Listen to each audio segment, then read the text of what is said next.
Hello guys. So ngayon tuturuan ko kayo kung paano daw mag-trade sa PDAX ng WorldCoin. So dito guys, click nyo lang tong trade. Search nyo lang dito yung WLD, WorldCoin, World Change. Click mo yan, then ibig sabihin pag nasa market ka, ibebenta mo yung WorldCoin mo o World Change, click mo lang tong sell. Tapos pag lahat ng balance mo max, tapos ang presyo niya is ito, i-times mo na lang siya kung magkano makuha mo. Pwede naman kayong mag limit sell. Pag limit sell naman guys, dito sell, ito yung price niya.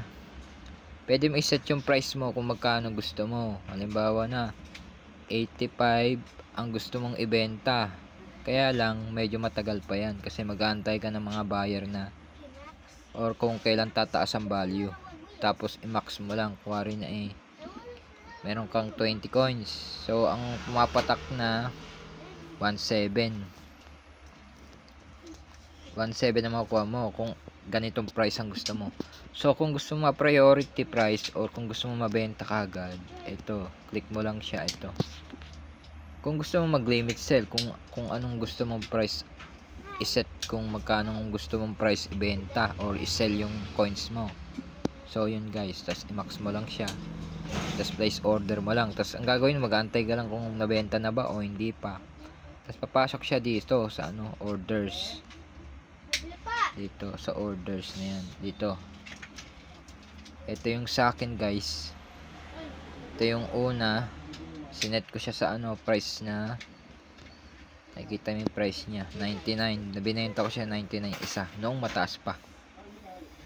Tapos ngayon nung February 9, 70 na lang, ito na lang siya guys. So ayun siya guys.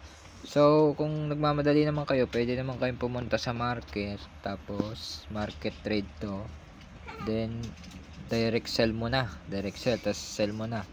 Yun, kusa na siyang mapupunta sa PHP mo, mapupunta na siya dito. Yan guys. So yung comment ko na lang yung niya, yung paano siya i-cash out dito sa description below. So guys, huwag niyo kakalimutan mag-subscribe sa video ko. Maraming salamat.